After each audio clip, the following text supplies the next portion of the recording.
Chapter 12. The Fulfilling Centers.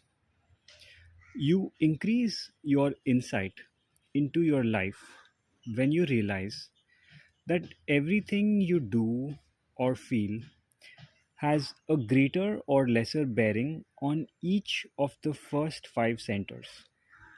For example, when you are eating, you are experiencing the food predominantly from the sensation center as you enjoy the taste. However, eating has aspects that involve the security center. For food can serve as an emotional crutch to make you feel secure. And of course, the basic nutritional value in the food is connected with your security. Or your food can be experienced from the power center by pontification to others as to what foods they really should be eating to become holy.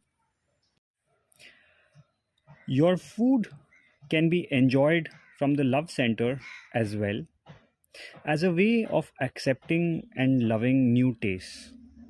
Or your food can be appreciated from the point of view of the cornucopia center as a further confirmation that you live in a beautiful world that gives you everything you need in order to live in higher consciousness.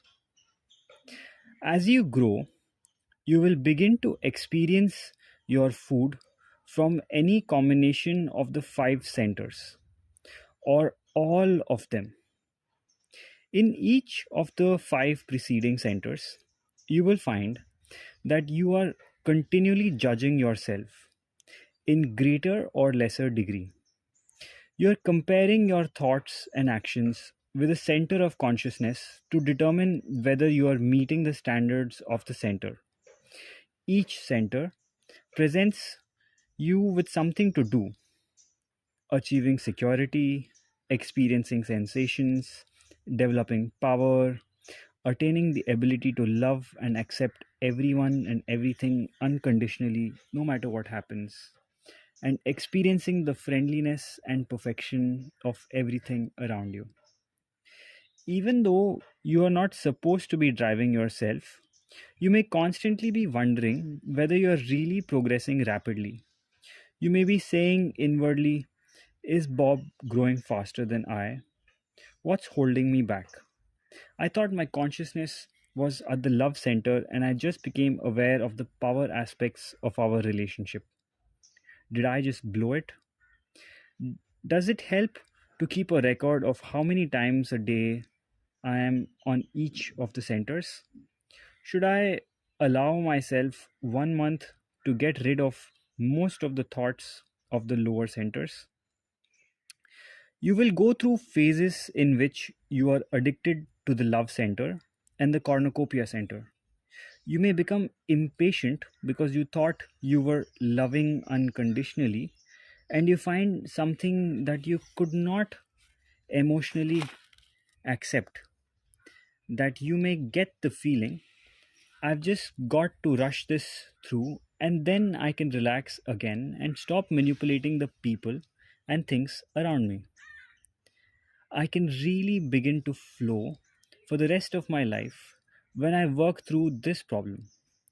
Although your growth towards higher consciousness is associated with unconditionally accepting yourself and others, you will find that you experience each of the first five levels of consciousness as a standard by which you measure yourself. And isn't this an addiction? Each of these five centers of consciousness may be regarded as chains that keep you vulnerable to fear, resentment, anger, anxiety, worry, etc. Even when your consciousness resides most of the time in the cornucopia center, it is still chained, although it may be regarded as a light chain of fine gold. The sixth center of consciousness, the conscious awareness center. The way to become free of these chains is to let your consciousness reside in your conscious awareness center. This is a peaceful place that is experienced from deep inside, where you just witness your drama in all of the above five centers. In this chapter, you will learn how not to judge or evaluate in any way. You just witness yourself. There he is in the unconditional love center. He just had a thought that he cannot really be loving when Mary gets mad at him. He's putting himself down because he cannot yet experience everything as a form of love. From the detached conscious awareness center, you just watch yourself performing in all of the other five centers. You don't pat yourself on the back or criticize yourself in any way. You blissfully enjoy the show, you impartially witness yourself, and you let your drama be anything and everything. You use the conscious awareness center as a meta center from which you get free from your preoccupation with the preceding five centers of consciousness. For all the five centers bind you in one way or another by creating a special version of what's happening. You break through all chains when you experience every moment of your life from that deep, calm place inside you where you observe everything and accept everything. The conscious awareness center gives you a space between you and the surrounding world. From this center, you are no longer vulnerable to the ups and downs. At last, you are free. Nothing can disturb you or bring you down. Even though your body and mind may be going through various types of drama, you still have to chop wood and carry water, regardless of the center of consciousness you are on. You will still want to play an active part in the world around you. You will still be learning various things, interacting with people, and doing your part in building a more beautiful world by living a conscious life. But you will not be doing it. It will only be your body and mind that are involved in these daily dramas of working, playing, feeling, doing, etc. Your conscious awareness will be watching it all as a magic show from a beautiful place inside you where everything is peaceful all the time. Even if your body and mind go through the manifestations of anger or jealousy, you are aware that you are only playing out one of your addictive roles in your dramatic repertoire. For you are just silently witnessing your body and mind, picking up the cues and saying your lines as others recite their lines in the daily drama of life. When you live in the sixth center of consciousness, you will experience yourself as an actor on the great stage of life. Each day, you act out the lines that are dictated by the programming of your biocomputer. And you know that the cues others pick up and their responses to them are a function of the center of consciousness that they are experiencing at that now moment in their journey towards awakening. Each of us creates a world that is generated by the centers of consciousness that we are using in today's script of the cosmic play. Central casting has furnished various people who are dressed up as actors for the purpose of helping you in your consciousness growth.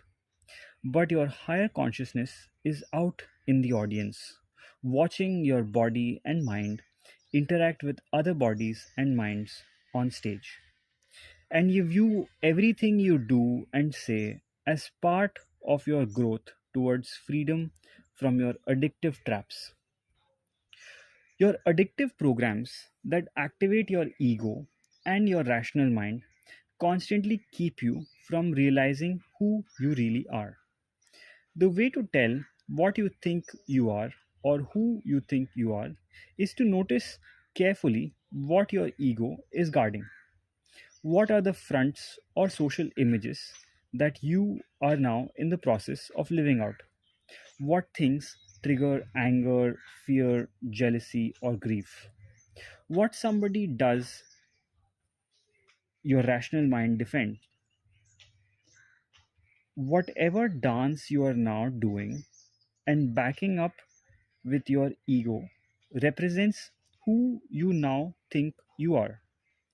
All of this programming keeps you vulnerable and insecure. What images do you have of yourself? What kind of impressions do you want to make on others? Do you project yourself as an achieving person, a competent person, a help poor me person, someone that the world takes advantage of, a good mother, a good father, a good businessman, or a good businesswoman, a dropout maybe, one who is versed in the various knowledge games, an artistic person perhaps, or a real expert in the sex games, or perhaps your ego is guarding your image of being very perceptive of the foibles of our civilization and definitely above it all. Perhaps you have some hobbies and you guard your image as a guitar player, motorcyclist, surfer, painter, poet, singer, or whatever. Or it may be that you are through with these mundane projections of your self image. Perhaps your ego is now guarding a pure, you are a climber of the mystical spiritual mountain. Do you get upset when someone points out that your way is not the only way or not the best way for him or her? What are the various games into which your ego is directing your energy and consciousness at this time in your life? When you clearly see your various activities, games, and personal boundaries as a drama that your ego is now trying to guard and enhance, you will understand who you now think you are. But you are not any of this stuff. All of this stuff is simply a dance that you are going through to discover the conscious being that you really are. If you were to write a list of all the activities, attributes, personalities, characteristics, and personal boundaries that your ego is now defending, you will find that many of them were not on the list 10 years ago. And if you grow towards higher consciousness, most of them will not be on the list 10 years from now. As you increase in consciousness, you see with perspective the way you are busily engaged in a mechanical playing out of the roles in which you have programmed yourself. All of these things that your ego is busy defending act as a series of boxes that keep you tracked. Every box suffocates and is your ever present source of vulnerability on the roller coaster of pleasure and pain. Most of the addictive models you are now guarding represent patterns of personality that are a function of the time and place where you were born and grew up. If you had been born in a different social group, your ego would be busily engaged in guarding a different set of roles. The world is here for us to enjoy, but we can totally enjoy it only when we are free from identifying with the roles we play in the drama of life. The only way to continuously enjoy a game of chess or checkers is to avoid taking it so seriously that you get emotionally caught up in either winning or losing. Human beings, with their big rational minds, enjoy solving problems. But we tend to take these problems with such seriousness, perhaps due to our prestige addictions, that we kill the aliveness and fun of our here and now life situation. We need a way to discriminate between what we essentially are and the motivational models that generate our behavior.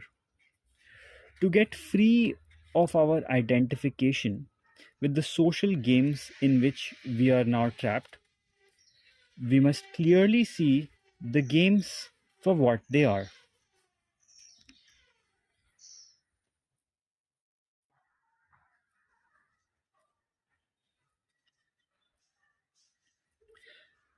It can be helpful to experience a book such as Ruth Benedict's Patterns of Culture.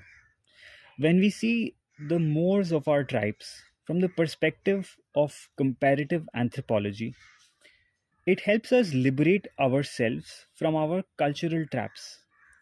When we really see the economic and social folkways of our in group with insight, how can our egos continue to get away with demanding so much that we don't really need in order to be happy? How can we take so seriously the many prestige games in which we are now engaged? How can our pride keep us imprisoned in the meaningless loss or gain, fame or shame games that we previously thought were unnecessary, or rather very necessary, to make our lives work? A conscious being does not reject either his individual games or society's games. He just plays them as games. If our group says, let's play the game of keeping the sexual parts of our body covered when we walk down the main street, it is accepted as a part of the here and now games of life. If a conscious being is in a place where the group says, here is a beach or a hot spring where nude bathing takes place, an individual without addictions in this area can also flow with it here and now. Except where individuals are being harmed, conscious people flow with the activities and feelings of the group. They are magnificently flexible and they are comfortable with whatever dance the social orchestra may be playing. They are equally comfortable in trying to change the dance, for they usually find ways to work towards the change from an us space.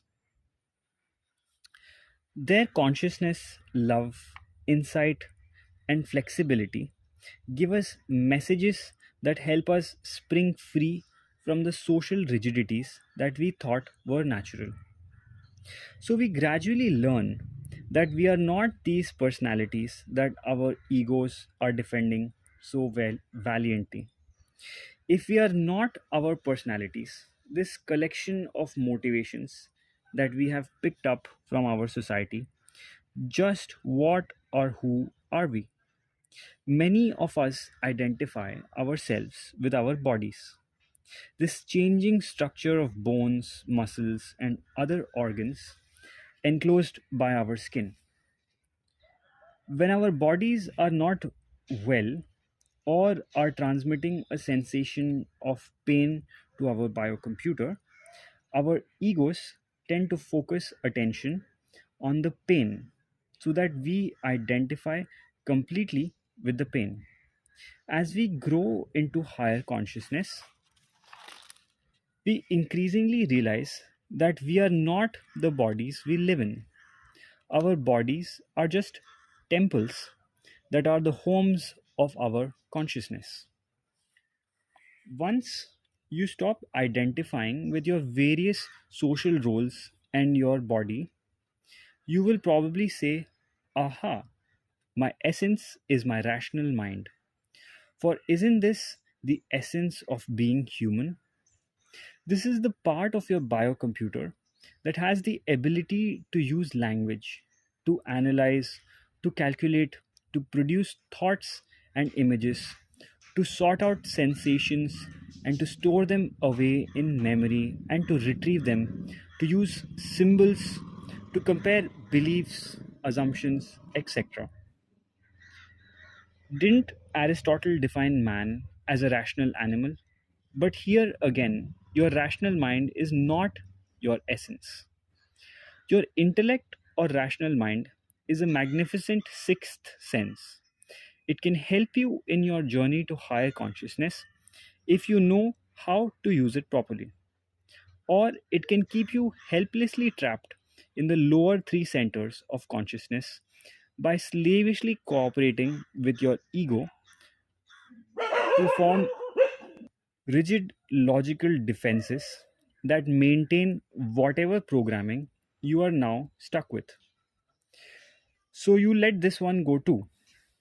You are now getting it narrowed down.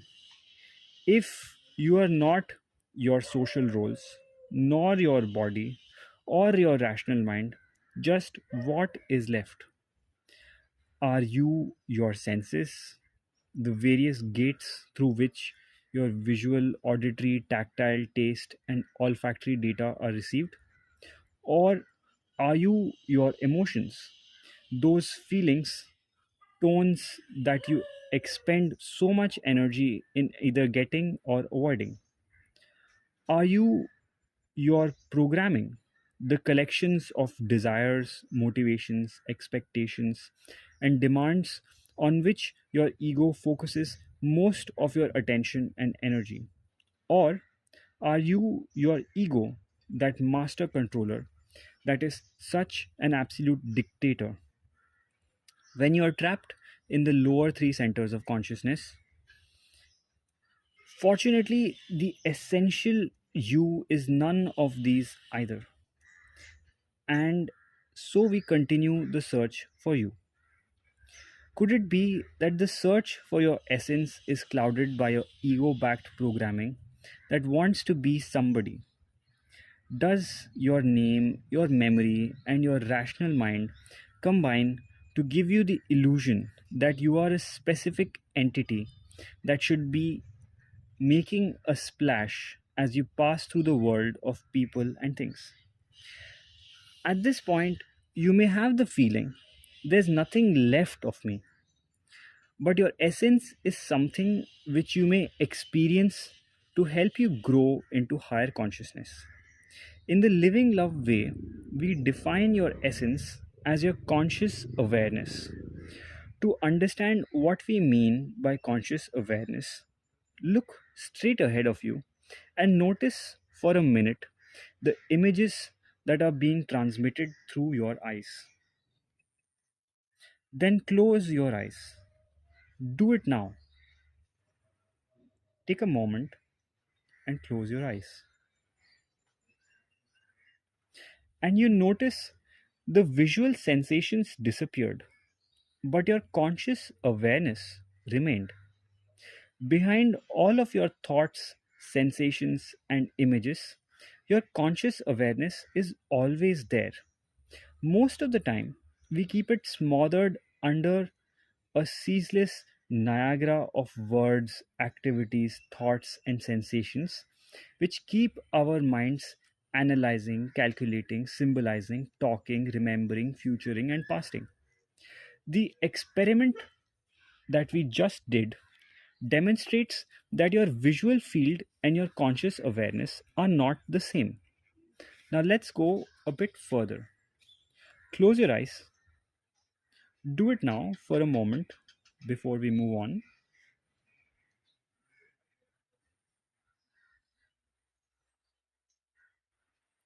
Now, what were you aware of? When you shut off the visual input to your biocomputer, you probably became aware of sounds. But sounds are not your conscious awareness. Suppose you go to a completely dark, quiet place. With the visual and sound inputs quiet, you may now begin to tune in to your body on deeper and deeper levels. You can experience bodily sensations that had previously been upstaged by the more dominating happenings of your five senses and the stimulations of your ideas, thoughts, and words. You only experience your essence fully when you have quieted your emotional back drama and the torrent of addictive stuff churning out by your rational mind. In other words, You are the awareness of your consciousness. You might wish to visualize a television screen in the middle of your head where all of your thoughts, images, and emotions are projected.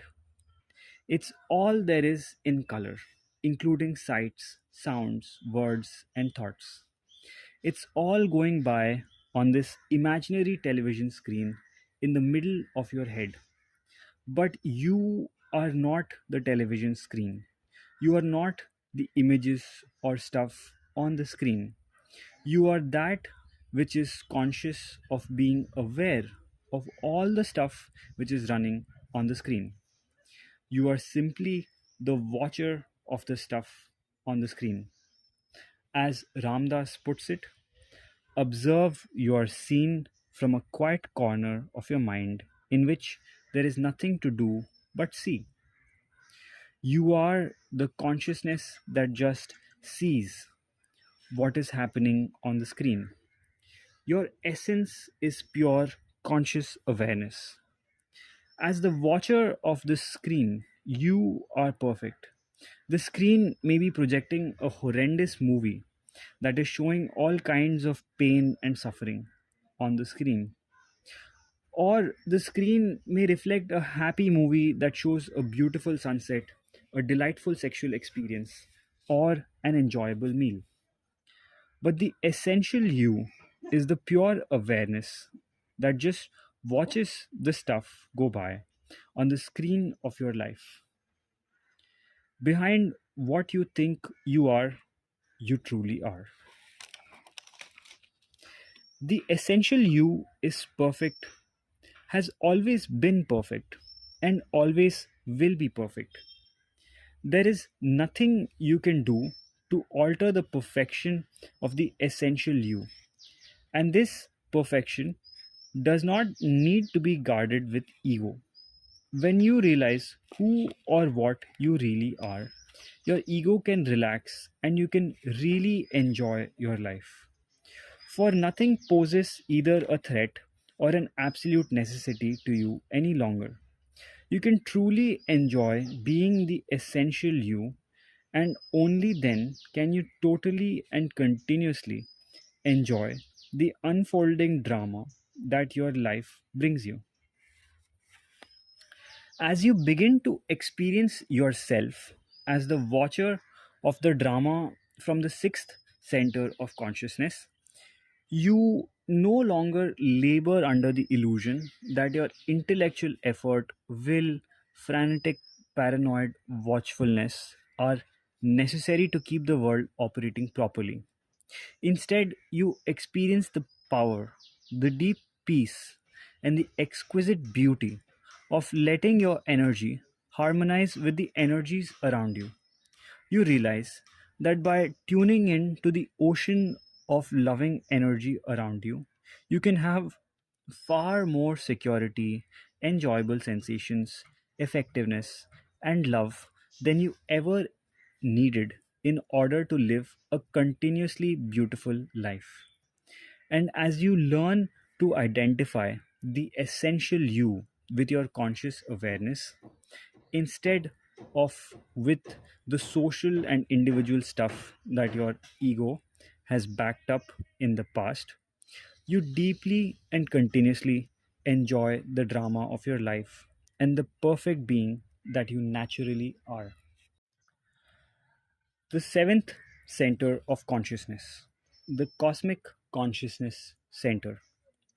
You will observe that your growth towards the highest centers of consciousness may fall naturally into three phases.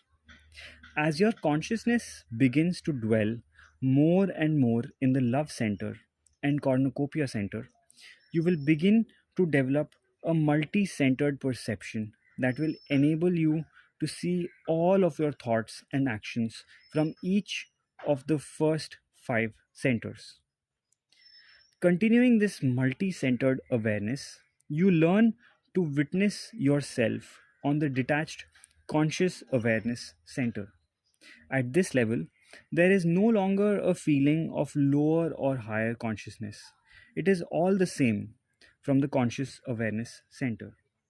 And then you go behind the conscious awareness center to the selfless unitive space of the cosmic consciousness center. The sixth center of consciousness is characterized by being aware of yourself. There is your essence, your conscious awareness, and there is the daily drama of your body, your senses, and your rational mind.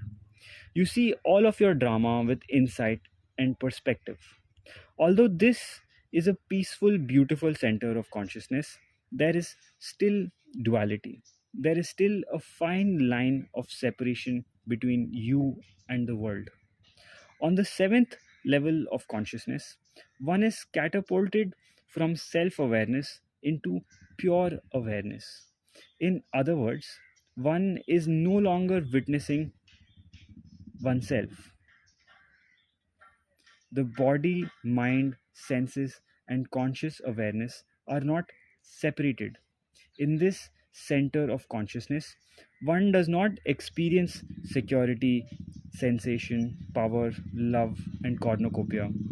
One is security, sensation, power, love, and the fullness of life. The highest state of consciousness is attained by reprogramming what is called the self. Once thought activity is calmed, the direction of perception has shifted from subject object manipulation through a phase of loving acceptance to a unity with everything in the environment. To understand this distinction between experiencing something and being something, consider what happens when you have an intense sexual climax. Up until the time of orgasm, you have been experiencing the sexual sensations such as increasing warmth, pressure, and stimulation of your sexual organs. You are experiencing sex. But at the moment of sexual climax, you are no longer the experiencer. You may no longer be conscious of yourself enjoying sexual happenings. During the moments of an intense orgasm, you are the experience. At the moment, you may feel a total oneness with your sexual partner, for there is no longer the experience of you as a separate consciousness. At the cosmic consciousness level, one can function with enormous effectiveness because the screens that limit one's receptiveness have been eliminated. One is now tuned to the finer nuances of the surrounding world.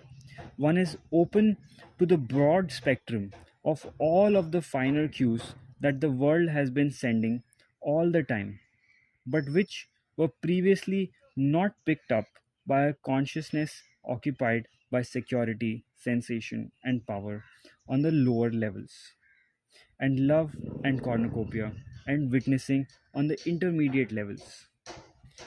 And now, at the end of one's journey to higher consciousness, one has become a godlike being. One has truly achieved one's birthright.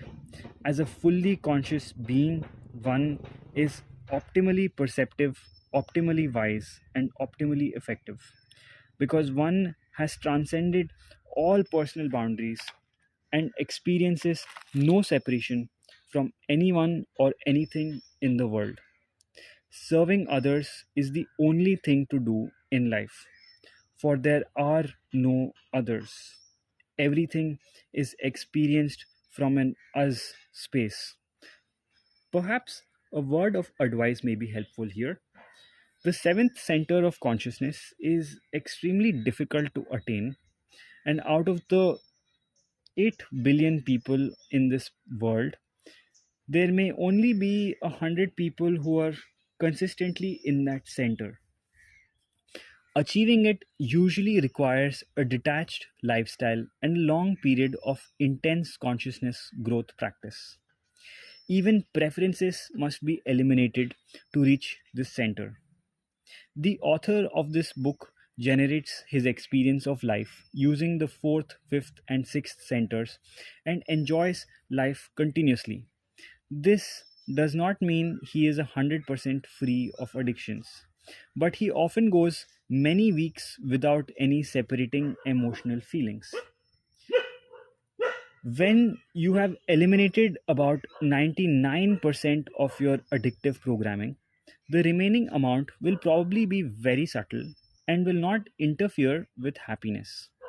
When you have done the inner work required to get to this level of effectiveness, you know exactly which pathway or method to use. Whenever you experience the beginning of an addictive sequence, within seconds or minutes, you work through whatever security, sensation, or power addictions you are triggering, and then you are right back at the love or cornucopia center again. These centers are totally adequate to enable you to live a happy, fulfilled, wise, effective, and enjoyable life. It is worthwhile knowing about the Cosmic Consciousness Center, but do not let it become another addiction. If you work hard to use the fourth, fifth, or sixth centers of consciousness in processing and interpreting your own energies and the energies of the world around you, you will experience a deep peace and enjoyment within your heart that is wholly enough.